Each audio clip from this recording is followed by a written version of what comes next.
Bismillahirrahmanirrahim. Assalamu alaikum. My name is Umair Bab. Today I am going to discuss some methods of teaching. So let's get started. First of all, we look at the definition of method. Basically हम लोग देखेंगे कि method होता क्या है.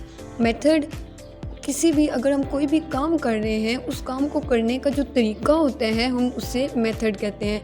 For example एक teacher हैं, उन्होंने अगर किसी भी एक टॉपिक पे लेक्चर देना है, किसी भी टॉपिक को समझाना है, अपने लेक्चर को डिलीवर करना है, तो उन्होंने एक सर्टेन प्लानिंग बनाई होती है. उस प्लानिंग के अकॉर्डिंगली जब वो काम करते हैं तो उसे हम मेथड कहते हैं. मेथड की अगर हम जनरल डेफिनेशन की बात करें तो मेथड क्या है? अ प्रोसीजर, टेक्निक और वे ऑफ डूइंग समथिंग. मतलब कि मेथड एक प्रोसीजर है, टेक्निक है और किसी भी काम करने का एक तरीका होता है, specially in accordance with a definite plan. एक किसी भी डेफिनेट प्लान के अकॉर्डिंगली जब कोई काम किया जाता है हम उसे मेथड कहते हैं.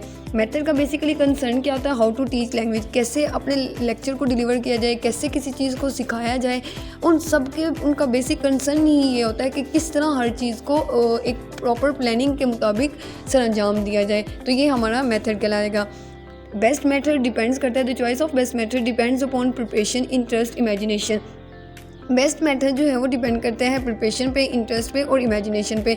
वो भी टीचर की इमेजिनेशन पे कि किस तरह वो एक पर्टिकुलर सब्जेक्ट को एक पर्टिकुलर सिचुएशन में हैंडल करते हैं. तो ये हमारा मेथड कहलाएगा.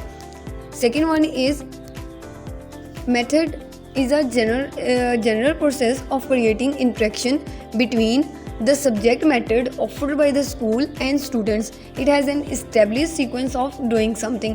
Method क्या है? क्रिएट करता है interaction between the subject matter offered by the school and student. एक जो है इंट्रैक्शन क्रिएट करता है. ठीक है. फिर नेक्स्ट आएगा the following methods are traditional in nature but are popular in learning situation. ये जो मेथड हैं ये सारे जो है ट्रेडिशनल इन नेचर हैं बट जो है पॉपुलर हैं. Lecture method for example, discussion method, demonstration method, activity method. Lecture method में आ जाएगा कि इस जो टीचर हैं वो जो लेक्चर के अकॉर्डिंगली जो भी एक प्रॉपर प्लानिंग करते हैं वो हमारा लेक्चर मेथड कहलाएगा. डिस्कशन मेथड, स्टूडेंट्स बैठे होंगे वो एक दूसरे के दरमियान में डिस्कशन क्रिएट करके ये मेथड कहलाएगा. डिमॉन्स्ट्रेशन मेथड मीन अननोन से नोन की तरफ एक रियलिटी बेसिस पे कोई काम करवाना, उसको हम डिमॉन्स्ट्रेशन मेथड कहते हैं. फॉर एग्जांपल अगर एक मदर है वो अपने बच्चे को बोलती है वॉश योर हैंड, वो उसको करके बताएगी, पहले अपने हाथ धोएगी फिर उसको बताएगी कि this is wash your hand. Apple है उसका पहले मीनिंग नहीं बताएंगे, एप्पल दिखाया जाएगा कि ये देखिए एप्पल है, इस चीज़ को देखना है. रियलिटी बेसिस पे इसे रियलाया भी बोलते हैं. डिमॉन्स्ट्रेशन मेथड को रियलाया भी बोलते हैं.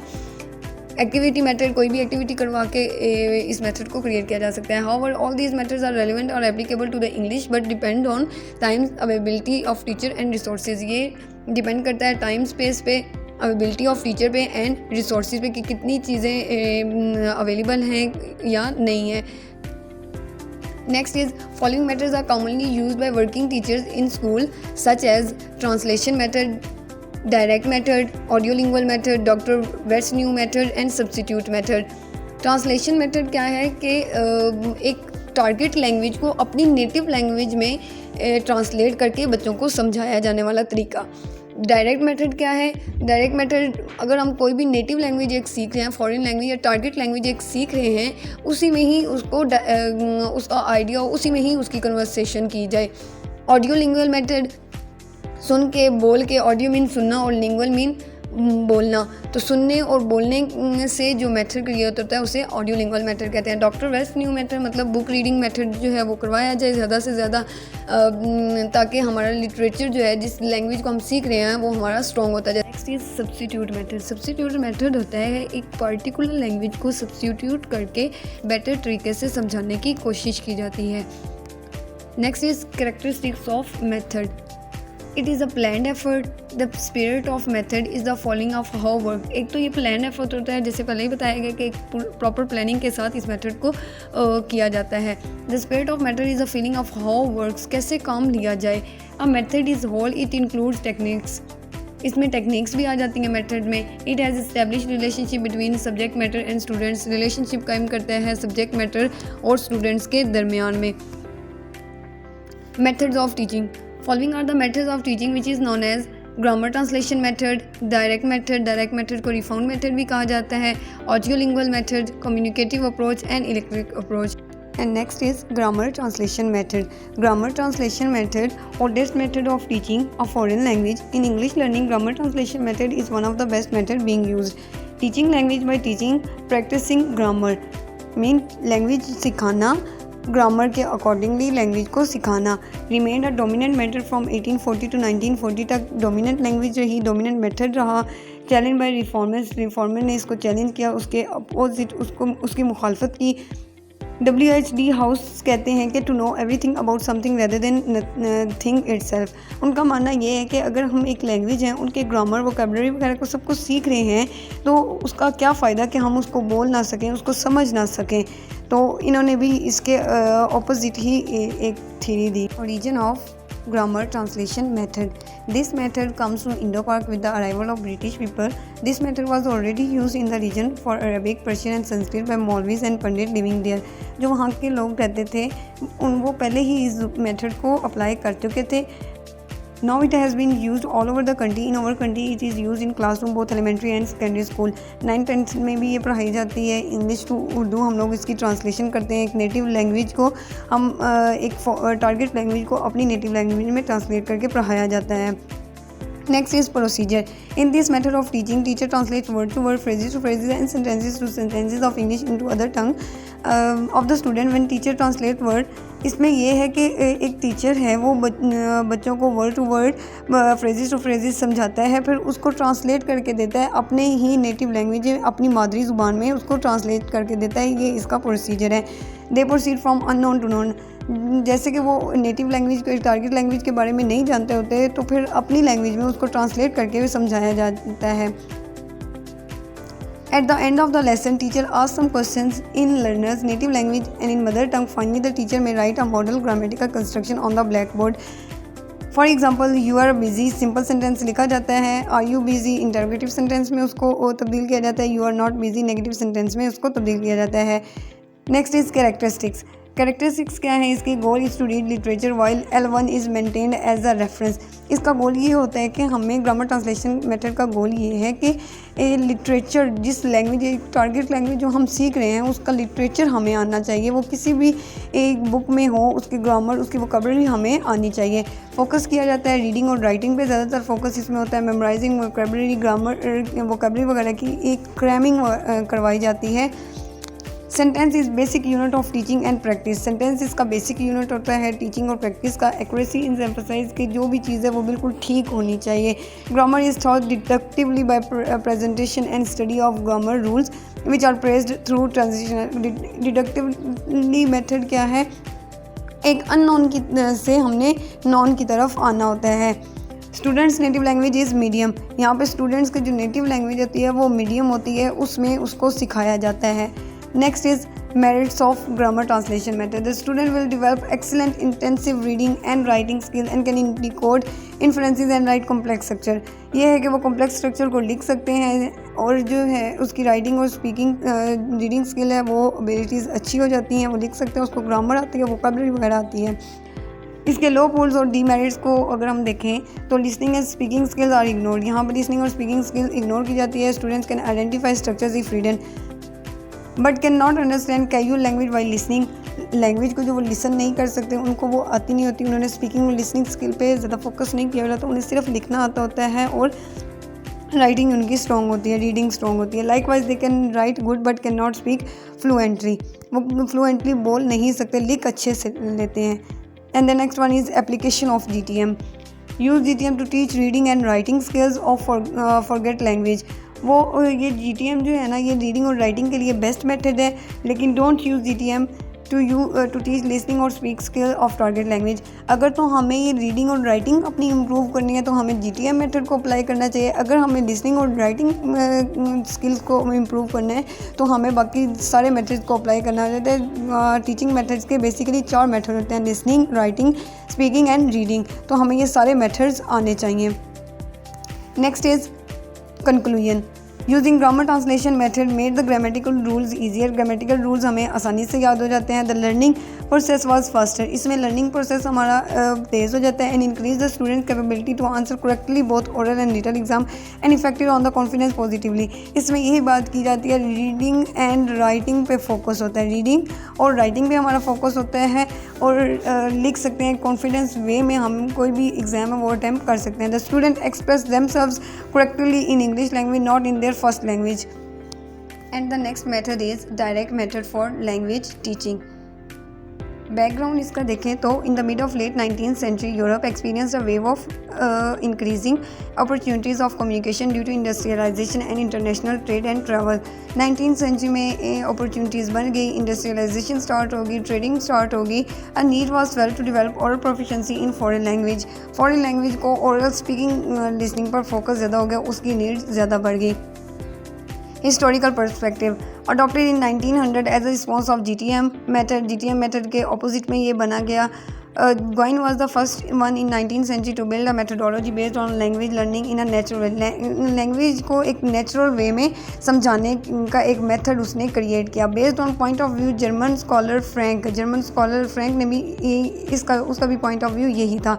इट वॉज अडॉप्टेड बाई की international language scholar such as Berlitz and Inlingua in 1970s। वहाँ पे इस मेथड को अडॉप्ट कर लिया गया। Many of the language department of the Foreign Service Institute of the US State Department in 2022। It is also known as anti-grammatical method। इसको anti-grammatical method इसलिए भी कहा जाता है क्योंकि ये ग्रामर ट्रांसलेशन मेथड के अपोजिट में बना, उसको अपोज किया। Method of language teaching as a response of GTM in which a language is taught in target language without emphasizing grammar or translation and having stress on speaking and listening abilities to increase communication। Teaching is done by demonstration and pictures etc। demonstration दिखाया जाए चीज़ों को, reality basis पे चीज़ों को सिखाया जाए। Direct method means to be direct teaching without translation in the native language with the goal to teach language to be used in communication text through using language in natural way like a children acquire language। Behaviourist theory पे ये basically बनी गई है कि जिस तरह बच्चे बचपन से ही एक लैंग्वेज सीखते हैं अपनी मादरी ज़ुबान, उनको किसी भी ग्रामर या रूल्स वगैरह नहीं समझाए जाते। डायरेक्ट मेथड भी इसी तरह ही है कि हमें रूल्स वगैरह नहीं समझाए जाए, डायरेक्ट कन्वर्सेशन की जाए उसी टारगेट लैंग्वेज में। बेसिक प्रिंसिपल क्या है? Classroom instruction is conductively exclusive in the target language. The teacher should demonstrate not explain और ट्रांसलेट कर दिखाया जाए। अगर एप्पल है, एप्पल का मीनिंग समझाना है तो वो क्लासरूम में चीज़ें लाई जाएँ। नेवर ट्रांसलेट डिमॉन्स्ट्रेट, कभी भी ट्रांसलेट करके नहीं करके देना, हमेशा चीज़ों को रियलिटी बेसिस पे दिखा के करना है। For example only every day vocabulary and sentences are thought.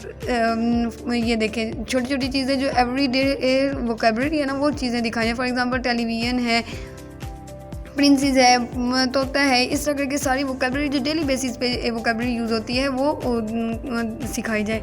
Basic vocabulary is given first. Vocabulary is taught through non-words demonstration, authentic subjects, reliable basis and meaning। reliable basis पे चीज़ें ला के बच्चों को दिखाई जाएँ, फिर मीनिंग समझाया जाए। ग्रामर इज़ taught इंडक्टिवली समझाया जाए। There never be an explicit grammar rule book नहीं दी जाए, बल्कि एक समझाया जाए, बोल के बताया जाए। वो खुद बच्चों को अपने दिया जाए, उनको दिया जाए ये टास्क कि वो देखें कि कहाँ पे कौन सी ग्रामर रूल्स यूज़ हुई है। Do not give grammar rules, make them erase out rules को बिल्कुल भी बताया ना जाए, खुद ही स्टूडेंट को देखने दिया जाए। New teaching is taught inductively। They never be an explicit grammar rule. oral transmission both speech and listening comprehension are taught।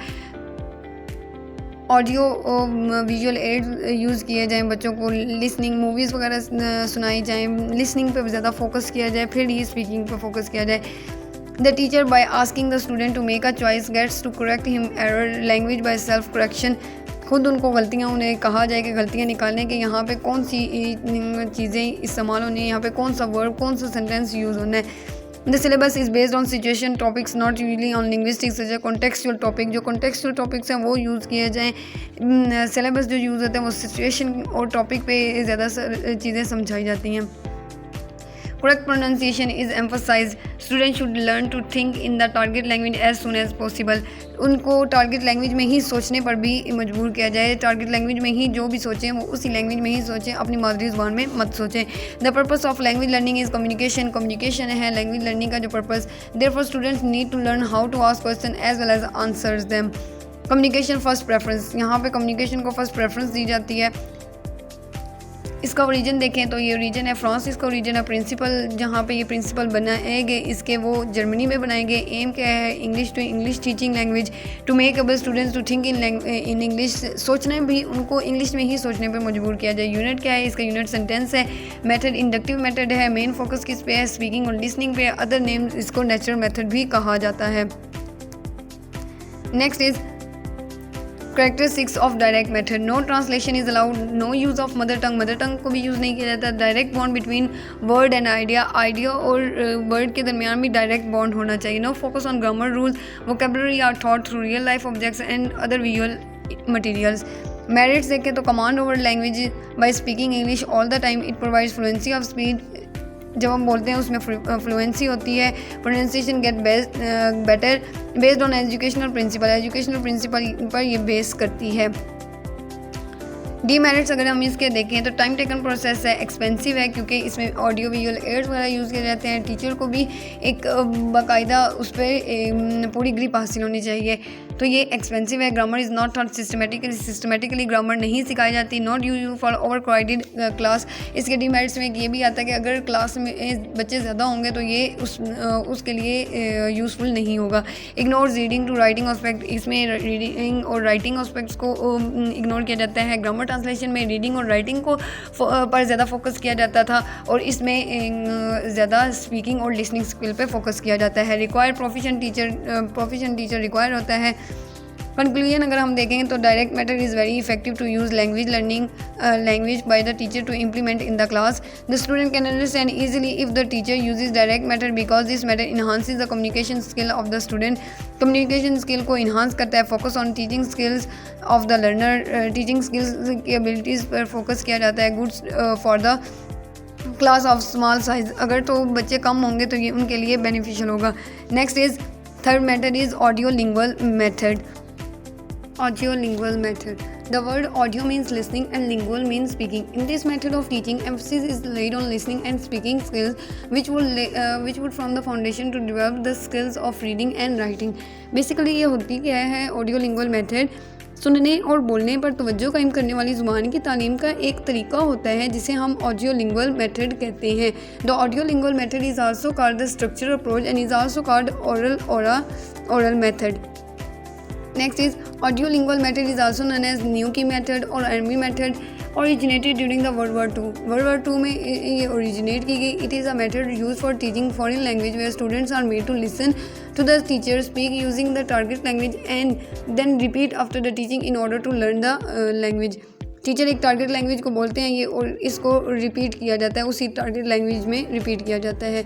Next is history of audiolingual method. Origin क्या है, during the world war II में ये originate की गई। Was develop United State during the world war II, United State में ये develop हुई। Known as army method, इसको आर्मी मेथड भी कहा जाता है। The term audiolingualism was coined by professor Nelson Brook in 1940। Nelson की एक बुक थी, उनमें ये उन्होंने ये लिखा। मेन ऑब्जेक्टिव इसका क्या है, main objective of the audiolingual method is to help learners acquire accurate pronunciation. इसमें प्रोनाउंसिएशन पर ज़्यादा फोकस किया जाता है। उसकी accurate pronunciation of the mother tongue is not used inside the class as a focus on the target language. Mother tongue use class में नहीं की जाती, फोकस किया जाता है टारगेट लैंग्वेज पे। इसमें ड्रिल्स और एक्टिविटीज़ करवाई जाती हैं। डायलॉग मेमोराइजेशन करवाई जाती है। रेपिटेशन ड्रिल है, बार बार रिपीट किया जाता है एक ही सेंटेंसेस को ताकि प्रोनाउंसिएशन बेटर की जा सके। चेन ड्रिल है, चेन ड्रिल कायम की जाती है कि एक यहाँ पे अगर एक क्वेश्चन है वहाँ पे स्टॉप किया है तो नेक्स्ट उसी क्वेश्चन को लेके चलना है। Transformation drill, question and answer drill करवाई जाती है।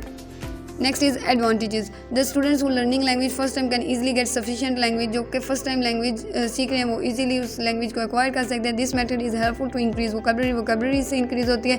Learner is able to communicate quickly through drill because it is very important to get fully command on any skills is learning second language. Drill जो करवाई जाती हैं उससे better understanding हो जाती है, प्रोनाउंसिएशन बेटर हो जाती है। डिसएडवांटेज है, this method makes advance students board, जब एक स्टूडेंट है वो एक्टिविटीज़ जो पहले ही उसने की हुई होती हैं वो उससे बोर होना स्टार्ट हो जाता है, तो ये एक इसका डिसएडवांटेज है। Due to some environment of class given a limited resource to communicate, अगर इन बच्चे ज़्यादा होंगे तो कम्युनिकेशन वो भी अच्छे से नहीं हो पाएगी। There is not limit in class strength which effect the learning process पे इफेक्ट होगा। कंक्लूजन क्या है, the audio lingual method aims to develop communicating competence of students using dialogues and drill और डायलॉग की मदद से स्टूडेंट्स में communicative abilities को क्रिएट किया जाता है, डेवलप किया जाता है। The use of dialogues and drills effective in foreign language teaching as the lead to the students to produce speech repetition of dialogues and drills will enable student to respond quickly and accurately. जो drill और activities करवाई जाती हैं उससे जल्दी students सीख जाते हैं। Thank you so much. This is all about my presentation topics. Allah Hafiz. Stay blessed.